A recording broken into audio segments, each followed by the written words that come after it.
অনেকদিন পর ক্যামেরার সামনে এলাম। অনেকদিন হয় কোনো ভিডিওই করিনি।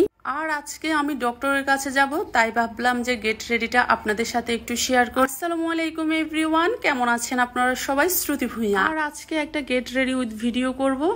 তো সবার ফার্স্টে আমি একটা আড়ং 3 পিস পরে এসেছি। এটা একদমই কটনের আর খুব আরামদায়ক একটা 3 পিস। যেহেতু আমি আজকে ডক্টরের কাছে যাব, তাই ভাবলাম যে একদমই একটা সুতির 3 পিস পরে নিই।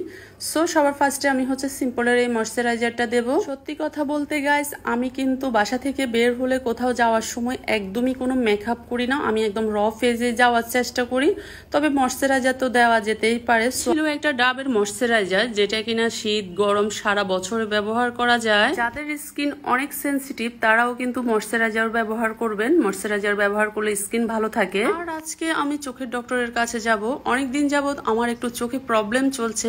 এর আগের সপ্তাহে আমি চোখের ডক্টর দেখিয়েছিলাম, এই সপ্তাহে আজকেও আবার ডক্টরের কাছে যেতে হচ্ছে আমাকে। সো গাইস, অনেকদিন যাবত আমি খুব অসুস্থ, আপনাদেরকে কথাগুলো বলছিলাম।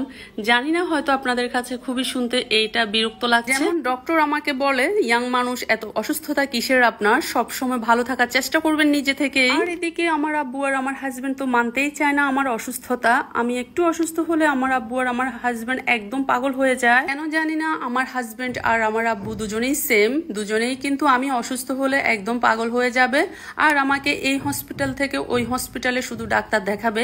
আমার আব্বু একদিক দিয়ে ডাক্তারের কাছে নেবে, আবার আমার হাজবেন্ড আরেক দিক দিয়ে ডাক্তারের কাছে নেবে।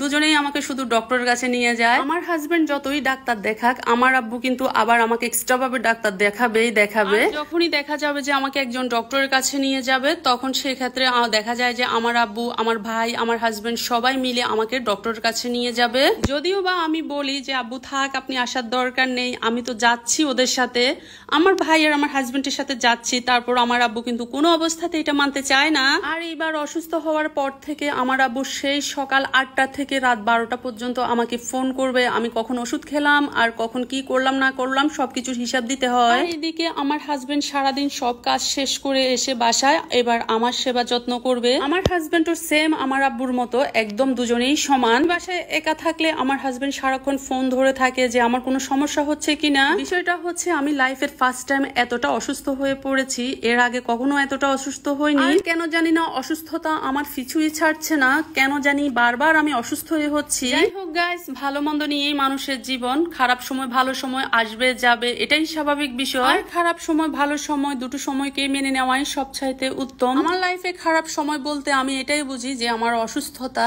আর এর বাইরে আমার কোনো খারাপ সময় বা খারাপ সিচুয়েশনে আমাকে কখনো পড়তে হয়নি। যাই হোক গাইস, আপনারা সবাই আমার জন্য দোয়া করবেন, আমি যেন খুব তাড়াতাড়ি সুস্থ হয়ে যাই। আজকে আমি গেট রেডিটা অনেক সময় নিয়ে করেছি, কারণ আমি যেহেতু বিকেলবেলা ডক্টরের কাছে যাব, তাই দুপুরবেলা থেকে রেডি হচ্ছি আর ভিডিও করছি, কারণ রেডি হওয়ার সময় ভিডিও করার মতো সময় থাকে না। আমি অনেক সময় নিয়ে ভিডিওটা করেছি। আপনাদের কাছে কেমন লেগেছে অবশ্যই আমাকে কমেন্টস করে জানাবেন। ওনাদের সুন্দর সুন্দর কমেন্ট পড়তে আমারও কিন্তু বেশ ভালো লাগে। সো গাইস, ভিডিওটা আজ এই পর্যন্তই থাকুক। সবাই ভালো থাকবেন, সুস্থ থাকবেন। দেখা হবে নেক্সট কোনো ভিডিওতে। ততদিনের জন্য আল্লাহ হাফেজ, বাই।